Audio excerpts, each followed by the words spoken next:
Olá, meus irmãos, saudações de graça e paz, saudação fraternal da parte de Cristo Jesus, nosso Senhor e Salvador. Estamos aqui para mais uma aula de teologia. Tá? Nossa matéria que está em pauta, que está em voga é antropologia.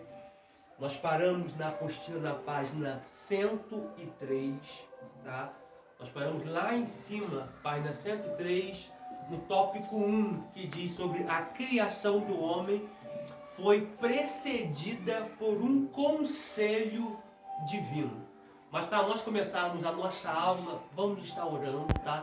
Eu quero agradecer os irmãos pela compreensão, tá? Eu quero agradecer também os irmãos que nos mandaram mensagem de quanto esse curso tem contribuído para o ministério, para a vocação, para a chamada do mesmo.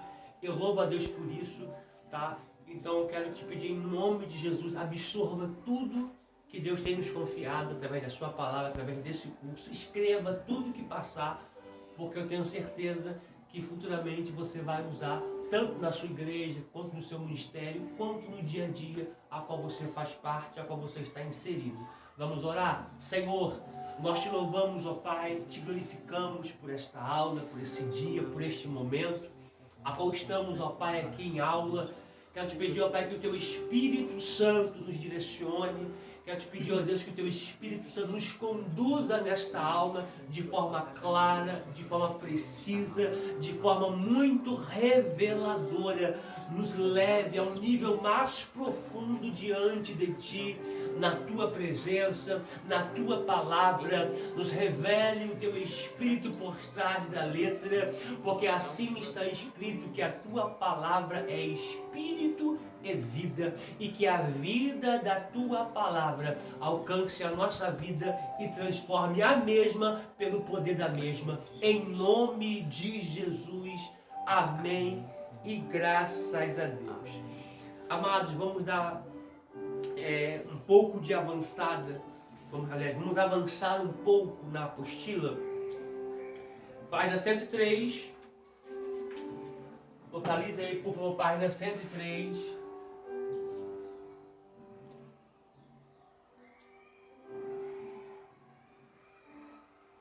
página 103.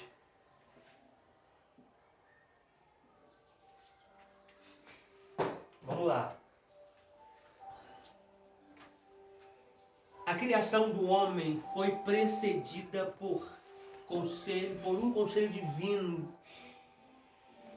Antes de registrar a criação do homem, o escritor inspirado nos leva de volta, por assim dizer, ao conselho de Deus, pondo-nos em conhecimento do decreto divino com as palavras: façamos o homem à nossa imagem, conforme a nossa semelhança. Você há de convir comigo que no capítulo 1 de Gênesis, versículo 26 e versículo 27, Deus está nutrindo um desejo de criar o homem. Deus cria o homem dentro de um conselho divino, e no capítulo 2, versículo 7 de Gênesis, Deus forma o homem. A gente há de convir aqui que aqui existe um diálogo, tá? Entre Deus e outras pessoas, tá? Outras pessoas equivocadamente criam especulação, teoria, que Deus estava conversando com os anjos. Só que essa ideia ela é refutável, tá? Ela é refutada, tá?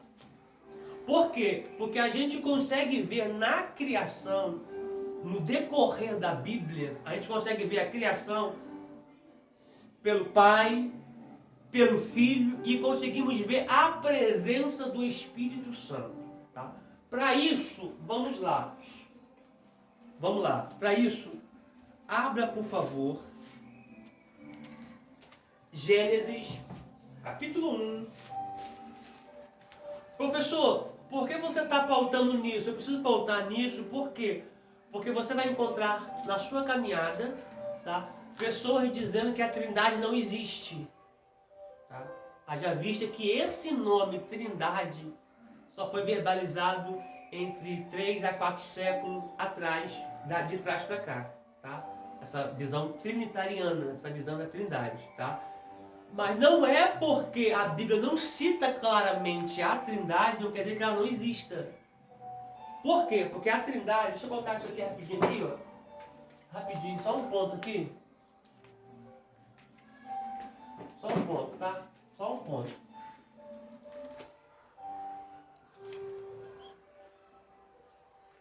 Só um ponto aqui. Vida, observa pra mim pra ver se esse azul tá aparecendo legal aí na imagem, tá? Trindade. Ó, a Trindade fala de 3 pessoas.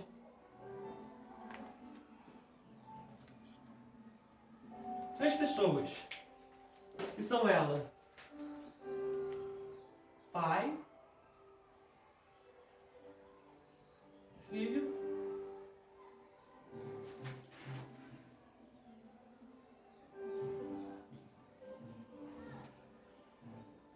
e o Espírito Santo, tá?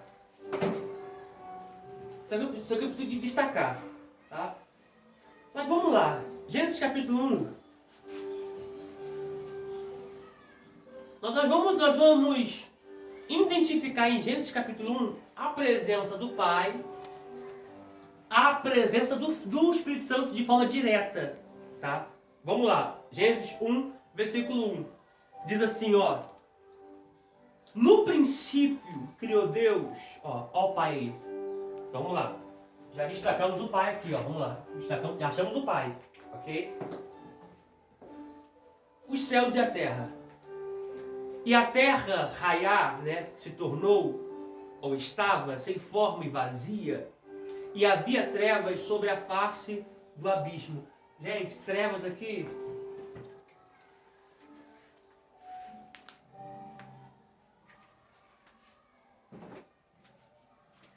Princípio da física.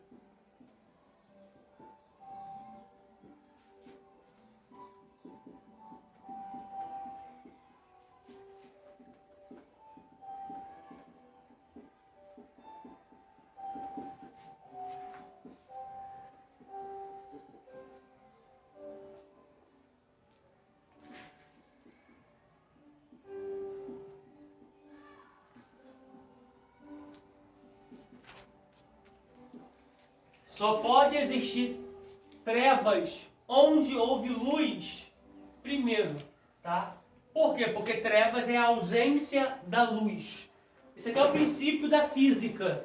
Só pode existir trevas onde houve luz primeiro, porque nunca houve um anjo das trevas sem que ele antes fosse da luz. Pontuamos. Prossigamos. Versículo 3. Versículo 2.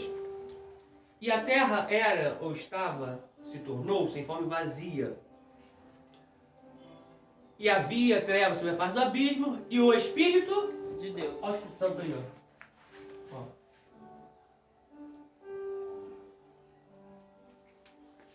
Já identificamos o Pai e o Espírito Santo, ok? Vamos para João capítulo 1. Você acha interessante colocar o texto aqui, vida? É bom. É bom, né? Ó. Gênesis 1 ao 2. Ok? Agora, João, capítulo 1, do versículo 1 ao 3. Perfeito? Sim. Vamos lá, então. Deixa eu abrir aqui, por favor, João capítulo 1.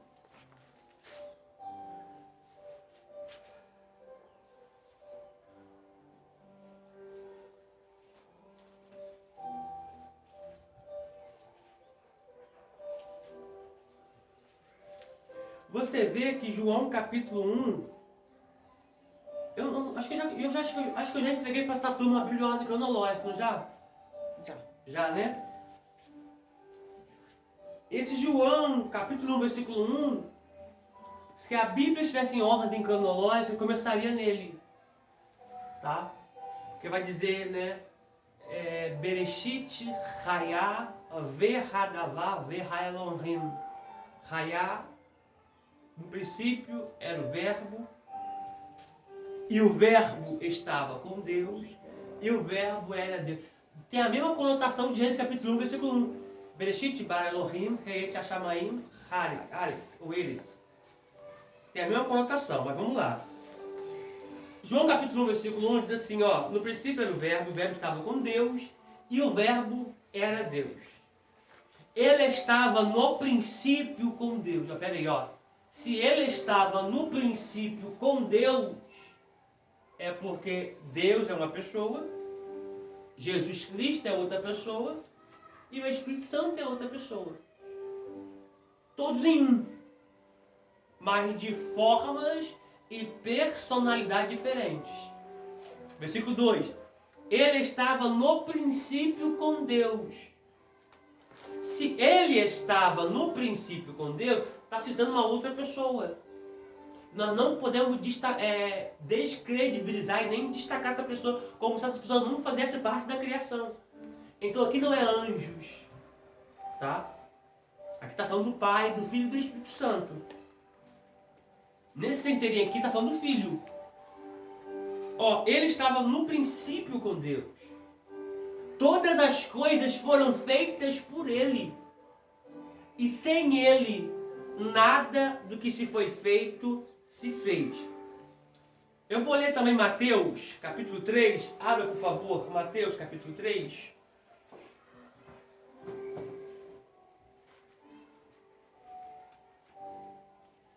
Mateus, capítulo 3.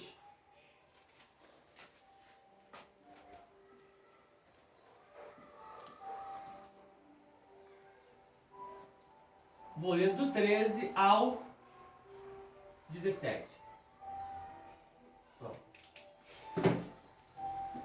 Tá? Igual, não tem como a gente avançar sem pontuar esses pormenores aqui, que é de muita relevância. Porque a igreja nunca enfrentou um período tão complicado e difícil como está enfrentando nos dias odiernos. Diz assim, achou? 13. Mateus 3, a partir do versículo 13. Então veio Jesus da Galileia ter com João junto do Jordão, para ser batizado por ele. Mas João opunha-se-lhe, dizendo: eu careço de ser batizado por ti, vens tu a mim? Observação aqui, batismo não é coisa de igreja. A igreja ainda nem existia, já havia batismo. Tá? Então você tem que se ater a isso. Batismo não é coisa de igreja, porque não existia igreja e havia batismo. E também igreja não salva. Tá? O que salva é Jesus, porque não existia igreja e Jesus já estava salvando.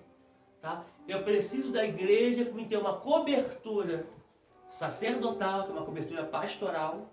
Eu preciso da igreja para me estar em comunhão com os irmãos. Eu preciso da igreja para me cumprir os meus atos litúrgicos dentro de princípios que são pré-estabelecidos pelo Senhor, que é princípio de dar, né? Seja primícia, seja dízimo, seja oferta, tá? E eu preciso também estar em igreja para participar do corpo e do sangue de Cristo. Tá? Pontuamos, tá? Quero refrisar isso aqui. Não estou descredibilizando o igrejar, o congregar, tá? Porque hoje tem um modismo aí dizendo que não precisa de igreja e tal, não, tá? Eu estou dizendo para você que você precisa de igreja para esses ritos que eu falei com você. E detalhe, nós não podemos deixar de congregar. O escritor aos Hebreus escreveu: não deixeis de congregar, como é o costume de muitos. Ele escreveu essa epístola aos Hebreus lá atrás, mas é muito atual nos dias de hoje, porque muitas pessoas agora vieram crente de casa, tá? Isso é erro, ok?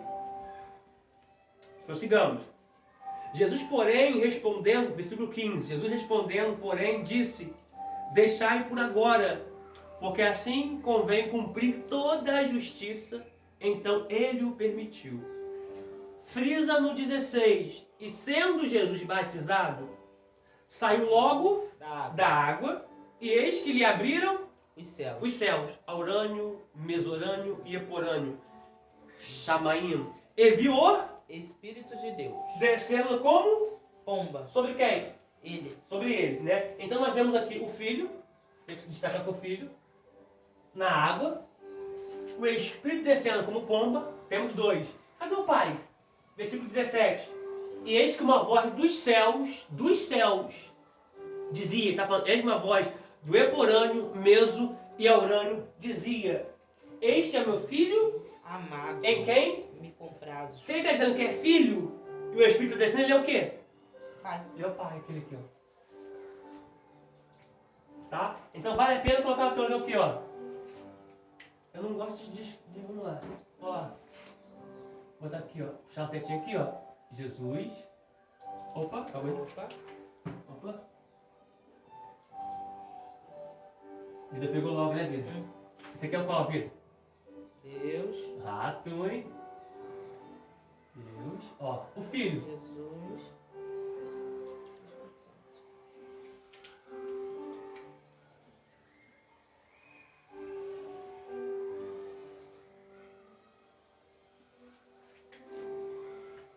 Pegamos? Pegamos? Sim. Tá parecendo legal aí, vida? Vamos ler agora, para poder voltar para a apostila, um outro texto. João 14. A partir do versículo 23. Vamos ler só esse texto que a gente volta para a apostila. Ficou estranho, tá certinho aqui, né?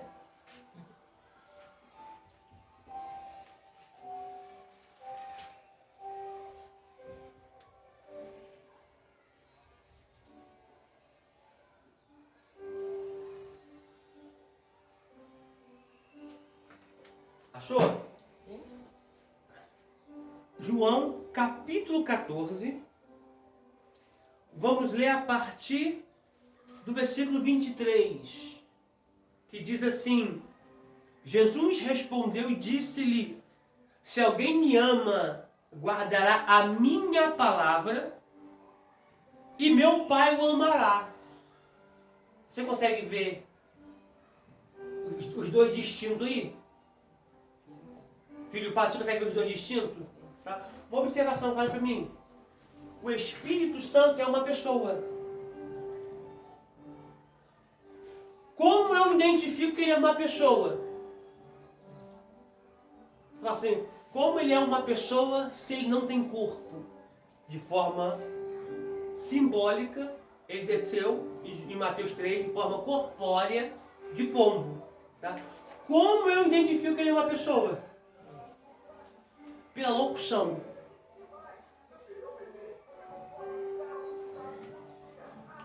O que acontece? O que acontece? Pelo sentimento, o primeiro sentimento, porque quem não é pessoa não tem sentimento, e pela locução. Ah, mas professor, se a gente olhar para um gato tem sentimento. Porque o cachorro, a gente vê que o cachorro tem sentimento, né? Mas não tem locução. Entendeu? Então, se a gente olhar, tá? O Espírito Santo, ele é uma pessoa, primeiro, tem ciúme. Ele fala. Porque se você olhar Atos dos Apóstolos, você vai ver que o Espírito Santo disse: separai para mim Paulo e Barnabé para a obra que eu vos tenho chamado. Então você vê que ele é uma pessoa. Por ser uma pessoa, ele se posiciona dizendo: separa para mim Paulo e Barnabé. Vamos ler esse texto aqui já também, tá?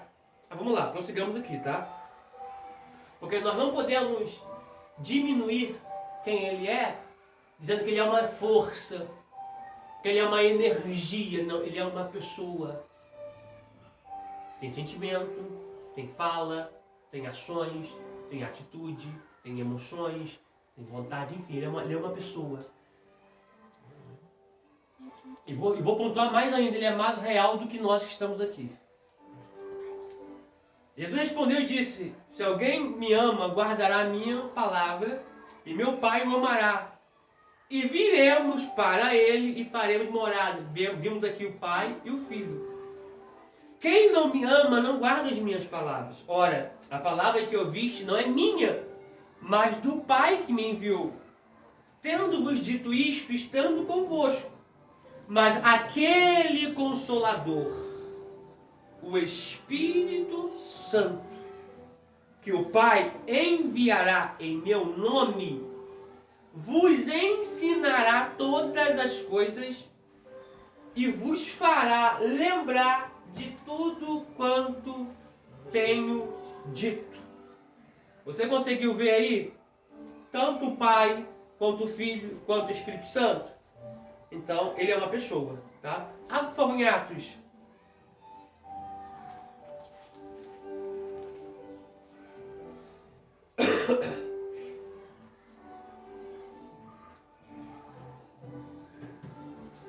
Abre para mim, por favor, em Atos dos Apóstolos.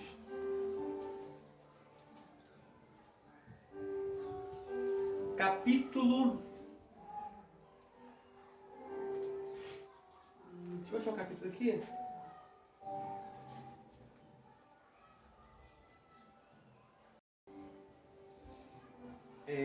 Abre, por favor, Atos 13. Localizem. Vamos ler Atos 13, versículo 1 e 2. Como Deus nos guia, né? Através do Espírito Santo nas aulas. Olha que coisa poderosa. Atos 13. Não vou colocar no quadro não, tá? Atos 13. Versículo 1 e 2. Olha o que diz. Se atente a isso. Ó, na igreja que estava em Antioquia. Tá? Isso aqui é para calar a boca das pessoas que não existe igreja. Né? As pessoas aí que ficam desmotivando as pessoas no ato de congregar. No ato de estar na igreja. Tá? Na igreja que estava em Antioquia, havia alguns profetas e doutores, a saber, Barnabé e Simeão, chamado Níger, e Lúcio, Cirineu, e Manaém,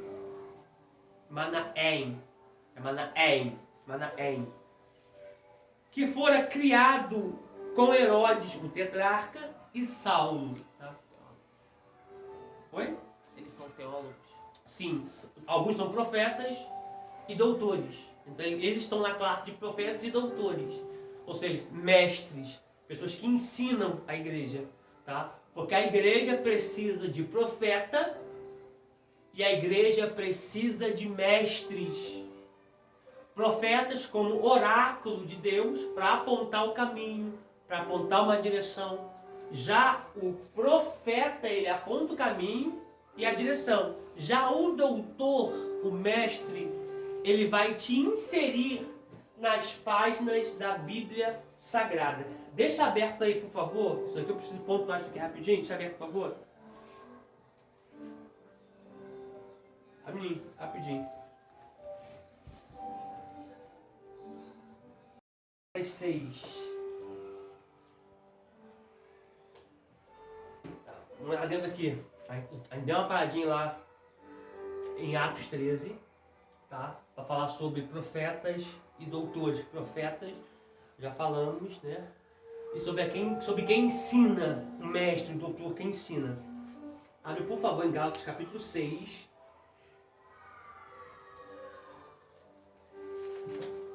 Abre, por favor, em Gálatas.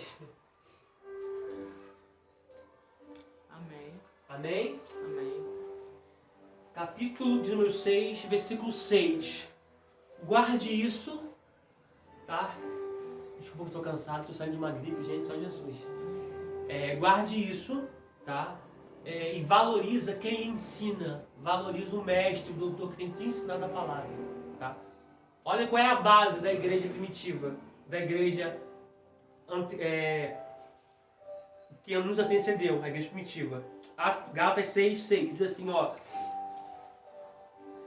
E o que é instruído na palavra. Quem são instruídos na palavra?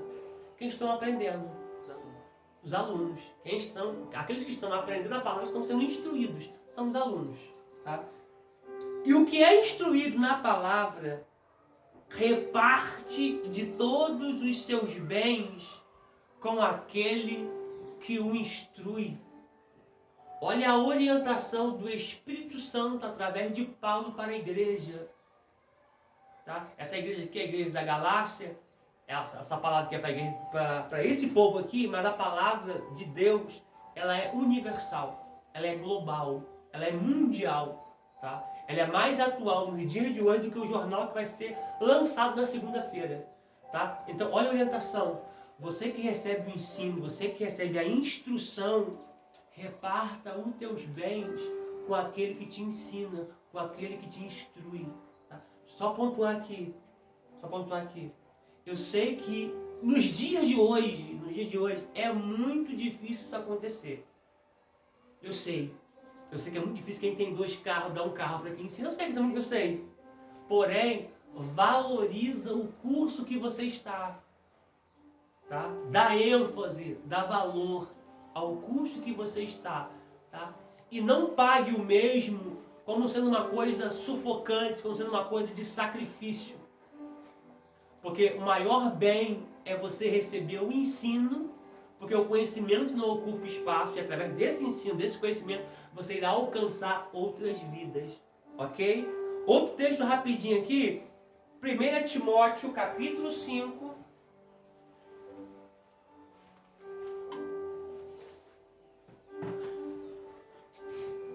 A gente volta em Atos já. Como é que uma coisa puxa a outra? 1 Timóteo, capítulo 5, versículo 17 e o 18. Achou? Amém. Diz assim: os presbíteros, olha para mim aqui, os presbíteros, essa palavra presbítero aqui no grego são os anciãos. Tá? Uma observação aqui. Esse presbítero aqui, ele tem a mesma igualdade. Estou falando nesse contexto grego aqui. Tá? Ele tem a mesma igualdade do que um pastor e do que um apóstolo. Tá? Uma observação. Pedro começou o seu ministério como apóstolo. Levantado por Cristo, apóstolo. Depois ele se torna pastor da igreja primitiva. E ele encerra o seu ministério como presbítero. Ele morre como presbítero. Ele foi rebaixado? Não, porque presbíteros são os anciãos da época, porque a palavra presbítero significa ancião, idoso, o mais velho. É isso, ok? Então ele não foi rebaixado. Tá? Prossigamos. Os presbíteros que governam bem sejam estimados por dignos de dupla honra, ou de duplicada honra. Principalmente, olha o destaque que Deus está usando Paulo, através do Espírito Santo, para orientar Timóteo e a igreja a qual Timóteo está à frente. Os presbíteros que governem bem a sua casa, honrem eles com dupla honra. Aí vai destacar, principalmente os que trabalham na palavra e na doutrina. Paulo dizendo, através do Espírito Santo, aqueles que trabalham ensinando a palavra, ensinando a doutrina, esses merecem principalmente receber dupla honra. E muitas das vezes é o menos valorizado. Tá? Então valorize o professor da sua igreja, valorize o mestre da sua igreja, valorize os cursos que vocês estão inseridos. Por quê? Porque essas pessoas estão aqui, ou vão passar na sua vida, pegando de Deus, recebendo de Deus, absorvendo de Deus, para lhe passar o melhor. Sempre. Ok? Olha o 18. Porque diz a Escritura, não ligarás o boi, ou seja, não tampará a boca do boi com mordaça, não ligarás a boca do boi que debulha, e digno é o obreiro do seu salário. Olha só, Deus aqui, Paulo aqui, está orientando a Timóteo, através do Espírito Santo, uma recomendação que Deus falou lá atrás, por intermédio de Moisés. E nessa palavra aqui, Deus está preocupado com um boi, com um animal, que está debulhando o trigo, e as pessoas estão privando o boi de receber aquilo que ele está fazendo. Deus, não quero isso. Ele está debulhando o trigo, ele é digno de comer. Quantas vezes ele quiser. Então pega isso aqui, por Deus, pega isso aqui. Valorize o seu pastor na primícia. Valorize o seu pastor com honra. Valorize o seu professor com honra. Valorize quem está te pegando pelas suas mãos e conduzindo você até águas profundas dentro da palavra. Tá bom? O segredo de Salomão, deixa eu falar isso aqui para a gente poder voltar para Atos 13. O segredo de Salomão, no seu reinado, essa explosão que Salomão teve no seu reinado, que foi um reinado pacífico, Deus não permitiu ter guerra, porque Deus se apresenta para ele e pergunta: o que você quer? Gente, olha para mim, por Deus, olha para mim, por Deus. Se Deus aparecesse para você em visão agora e te perguntasse assim: o que você quer? Eu sei que muitas pessoas pediriam coisas materiais. Eu sei, é pecado? Não. Só que não adianta ter coisas materiais e não ter sabedoria. Porque a mesma proporção que você recebe as coisas materiais sem ter sabedoria, você coloca a perder. A sabedoria faz com que você atraia as coisas, faz com que as coisas aconteçam. E detalhe, sabedoria não ocupa espaço. Salomão pede sabedoria a Deus. E o que ele vai fazer? Ele vai honrar todos os sacerdotes da sua época, mais do que todos que vieram antes dele e que vieram depois dele. Ninguém dentro da história, falando de reinado, de monarquia, dentro da história de rei, ninguém nunca honrou tantos sacerdotes como Salomão. Ele honrou mais do que os que passaram, dos que vieram antes dele e dos que passaram dele. Ninguém honrou mais do que ele. Eis aí o sucesso do reinado dele. Não estou falando de conduta, estou falando de sucesso do reinado. Porque ele vai honrar os sacerdotes com as primícias. Ele vai deixar isso em alerta. Honre a Deus com os seus bens. E os sacerdotes com as suas primícias. Por quê? Porque eu não posso deixar de ter, aliás, não posso deixar de ser depois que eu tenho. Eu tenho que continuar sendo depois de ter. Pegou? Voltamos lá para Atos 13.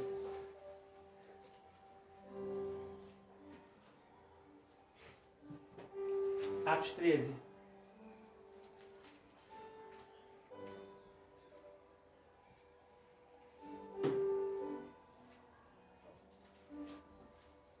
Atos 13. Cafezinho. Voltamos, Atos 13? Amém. Lemos o versículo 1, agora vamos ler o versículo 2. Tá? E um adendo aqui, rapidinho. Eu preciso falar isso aqui. Eu falo e me arrepio aqui. Glória. Qualquer pessoa que se levanta contra a palavra é anticristo. Qualquer pessoa. Não que seja o anticristo que vai surgir, tá? Mas são pessoas que estão se opondo a Cristo. A pessoa anticristo é que se opõe a Cristo, não é ainda o que vai vir. Porém, você não pode deixar que essas coisas ganhem terreno na sua igreja. Pessoas que estão contra a palavra. Teologia é coisa do diabo. Gente, onde viu isso? Teologia, Deus, logia, estudo. Onde é que já se viu você estudar sobre Deus? É coisa do diabo. Então não deixe que isso ganhe terreno na sua igreja, ok? Versículo 2. E servindo eles ao Senhor e jejuando, disse quem? O Espírito Santo. Disse o Espírito Santo: apartai-me a Barnabé e a Saulo para a obra que eu tenho chamado. Uma observação aqui. Saulo, Deus não mudou o nome de Saulo para Paulo não, tá, gente? Deus não mudou não, tá? Ó, Saulo Nossa, muita gente fala isso. Muita gente fala, né? Saulo, ó. Nome hebraico.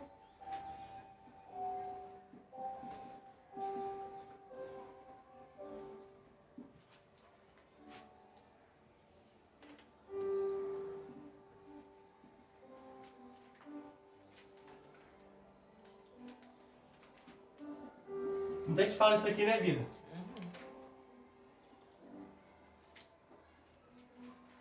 Ó, Saulo e Saul é a mesma coisa. Porém, é um nome hebraico. Tá?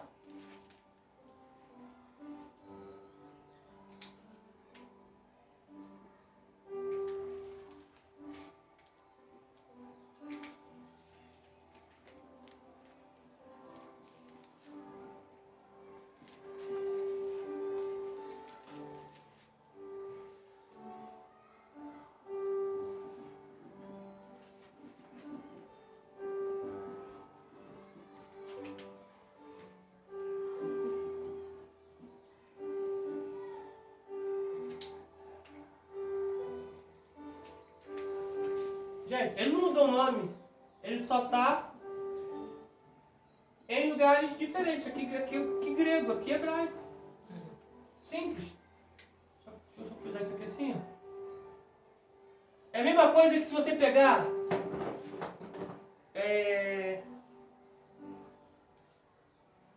Miriam. Você pegar o nome Miriam. No grego é Maria.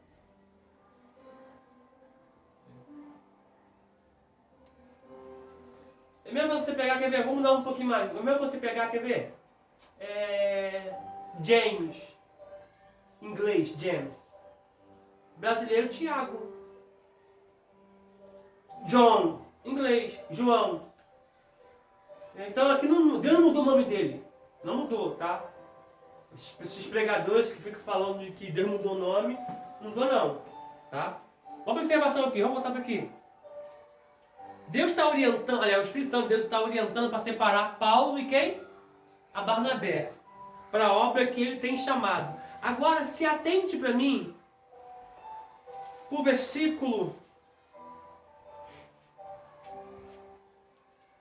o capítulo de número 15, versículo 36. Olha para cá, olha para cá. Capítulo 13, Deus manda, o Espírito Santo manda separar Barnabé e Paulo para a obra que vos tem chamado. Você observou que não é Paulo que aparece primeiro?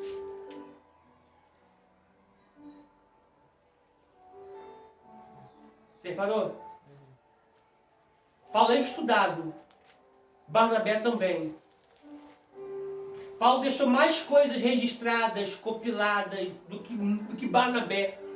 Porque nós não temos nenhum livro de Barnabé, a não ser nos apócrifos. Mas ele tem algumas contradições. Tá? Mas se você vê a grandeza de quem é pequeno, mesmo Barnabé vindo antes, ele sabe que ele está na obra. Ele sabe do seu papel no reino. Então, olha esse capítulo 13, versículo 1 e 2. Agora, olha para o capítulo 15, a partir do versículo 36. Olha o que diz. E alguns dias depois, olha só, não foi muito tempo. Conseguiu achar aí? Não foi muito tempo. Não foi ano. Depois de alguns anos. A Bíblia é categórica dizer que depois de alguns dias, disse Paulo a Barnabé. Agora que Paulo aparece primeiro. Tornemos a visitar nossos irmãos por todas as cidades em que já anunciamos a palavra do Senhor, para ver como estão. Olha para mim aqui. Olha para mim aqui. Isso aqui é um trabalho de consolidação. Porque eles vão voltar, a ideia de Paulo é voltar aonde eles já anunciaram a palavra. Porque aonde eles anunciaram a palavra, as pessoas abraçaram. Algumas pessoas abraçaram a palavra, abraçaram a fé e se tornaram cristãos. Só que ele vê a necessidade dentro do Espírito Santo, aliás, através do Espírito Santo, de voltar a essa cidade para consolidar. Qual a ideia aqui? Eu ganhei a pessoa para Cristo, né? A pessoa aceitou a Cristo, não é muito tempo, né? A pessoa confessou a fé, a pessoa confessou Cristo, a pessoa passou a ser cristão. Eu não posso largar as pessoas de mão. Eu preciso ter um trabalho de consolidação, que é levar a palavra. Que é estar ali, até a pessoa sair do estágio criança e começar a caminhar sozinha. Nesse estágio de criança, eu tenho que dar consolidação através da palavra, eu tenho que dar leitinho, eu tenho que dar papinha, eu tenho para quê? Para essas pessoas terem aqui uma nutrição espiritual e que ela possa caminhar na fé. Senão ela pode ficar no meio do caminho, porque as tentações são inúmeras. Então, o que Paulo está falando aqui é consolidação. Porque não se ganha a pessoa para Cristo e larga a pessoa de mão. Pegou? A igreja precisa ter um departamento de consolidação. A pessoa aceitou a Cristo, passou, foi lá, orou, tal, aquele ato litúrgico, tal, orou para a pessoa, tal, Senhor, perdoa os pecados dela, está confessando como o Senhor aqui, tal. Quando ela sair do altar, já tem que ter uma irmã, um irmão. Se for mulher, uma irmã. Se for homem, um irmão. Porque se for uma irmã, o cara se aceitou a Cristo, uma irmã chega lá, não dá o telefone, teu nome. A pessoa pode pensar besteira, você está começando a caminhar ali agora, está novo convertido. Então se for mulher, mulher. Se for homem, homem. Teu nome, por favor. Teu zap. Teu endereço. Por quê? Se a pessoa não vir no próximo culto, você bate na porta dela. Você manda um zap, porque você vai ter um departamento para isso. Porque, gente, pastor não gera, pastor apacenta. O que gera é ovelha. A ovelha gera ovelha e traz, o pastor apacenta. Então a igreja precisa ter esse departamento para isso, para consolidar, para que as pessoas possam ter a visão que elas não estão esquecidas. Faltou um culto, no outro dia você está lá na igreja, na porta da pessoa. A equipe de consolidação, ok? Ou por zap, enfim. Prossigamos. Que anunciamos a palavra para ver como estão. 37. E Barnabé aconselhava que tomassem consigo a João, chamado Marcos. Tá? Esse João aqui, Marcos aqui, é o mesmo que escreveu o Evangelho de Marcos. Tá? Ele escreveu aquilo que Pedro se ditou para ele. Porque esse evangelho aqui teria que ser o Evangelho de Pedro. Mas é o Evangelho de Marcos, porque Pedro citou e Marcos escreveu. Ok? Porque Marcos se tornou moço de Pedro. Assim como Lucas escreveu Atos dos Apóstolos, seu evangelho a Teófilo. Lucas, médico, estudou no Egito, fizeram um voto de filantropia para cuidar dos necessitados e dos escravos, sendo solicitado para cuidar de um enfermo por nome de Saulo ou Paulo, ele cuidando das feridas de Paulo, Paulo falou do evangelho para ele, o coração dele se abriu para o evangelho, ele confessou a Cristo e começou a seguir Paulo em algumas viagens, se tornando moço de Paulo, ok? Boa parte das viagens de Paulo, Lucas está inserido, Lucas está presente, tá? Mas ele escreve tanto Atos dos Apóstolos como o Evangelho que carrega o seu nome de Lucas a Teófilo, ok? Que financiou essa obra, porque Lucas, médico, fez um trabalho de historiador para poder caminhar por onde Jesus passou e colher inúmeras informações para escrever o Evangelho, e o Atos dos Apóstolos ele caminhou boa parte com Paulo. Prossigamos aqui. Esse João Marcos aqui é o mesmo daquele que estava com um cântaro no ombro. Jesus disse, quando você entrar na cidade, você vai ver um homem com um cântaro no ombro. Ele vai entrar no lugar, quando ele entrar nesse lugar, ele vai estar tudo preparado. Primeiro pergunta para ele, onde prepararemos a ceia do Senhor? E já vai estar tudo preparado. Tá? Esse lugar aqui, que Marcos entra, é o cenáculo, onde depois eles vão estar orando por Pedro e tal, um lugar de 3 andares, enfim. Tá? Esse moço aqui também é o mesmo moço que estava envolto no lençol. que seguiam Jesus de longe. Ok? Falei bastante, vou dar mais piada agora. Vamos lá. 38. Mas a Paulo parecia razoável que não tomasse consigo aquele que desde a Panfilha se tinha apartado deles e não os acompanhou naquela obra. Paulo está chateado. Paulo tem uma rusga com Marcos, porque lá atrás, na viagem para Panfilha, Marcos retornou. Não se sabe se ele retornou por causa de um problema familiar, não se sabe. Mas ele não vai nessa viagem. E Paulo agora não quer que ele vá nessa viagem. Porque Paulo está com uma rusga desde lá de trás contra Marcos. E pega isso aqui. Pega isso aqui. Aí olha o que diz o versículo 39. E tal contenda, você observa, o Espírito Santo separou Barnabé e Paulo para a obra, capítulo 13. Passa-se o capítulo 14, nós estamos no capítulo 15, poucos dias depois. Não foi um dia, não, poucos dias depois aconteceu isso aqui. Está tendo contenda entre duas pessoas que Deus levantou para uma obra por causa de algo do passado. Enquanto você viver o seu presente com base no passado, você nunca vai alcançar o futuro que Deus tem para a sua vida. Muitas pessoas estão quebrando a aliança porque estão vivendo no presente coisas do passado. Deus está dizendo, eu preciso que você se liberte do passado para que você viva o seu presente e alcance o seu futuro. Ele não quer que Marcos vá. São líderes que Deus, que o Espírito Santo aliançou para um chamado, para uma obra. Agora, algo do passado está separando os dois. E Deus preparou esta aula para dizer, cuidado com isso que é do passado, que você está trazendo para o presente, possa comprometer o teu futuro. Não permita que o seu futuro seja comprometido por conta do seu passado. Ô glória! Ô glória! Observação aqui. Então contenda houve entre eles que se apartaram, olha a vida, que se apartaram juntos para a obra, não, se apartaram um do outro. Barnabé, levando consigo Marcos, navegou para Chipre. Ou seja, Barnabé vai com Marcos, Paulo não quer. Só que detalhe, Deus precisa quebrar isso. Lá na frente, na sua última epístola, que Paulo vê que não vai sair dessa prisão, ele vai ser morto. Ele já está terminando a carreira.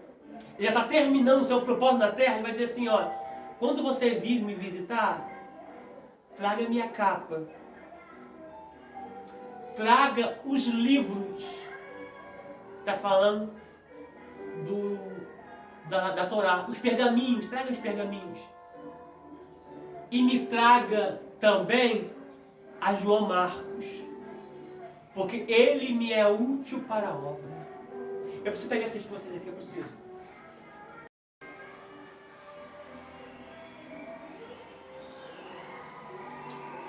Segunda Timóteo. Deixa aqui para fechar já. Segunda Timóteo. Gente, se vocês estiverem ouvindo uma gritaria, é porque a escola é aqui embaixo. E não sei se a escola, se é discoteca, o pessoal coloca uma música muito alta. Só Jesus, cara. Só Jesus. Segunda Timóteo. Isso, capítulo de número 4.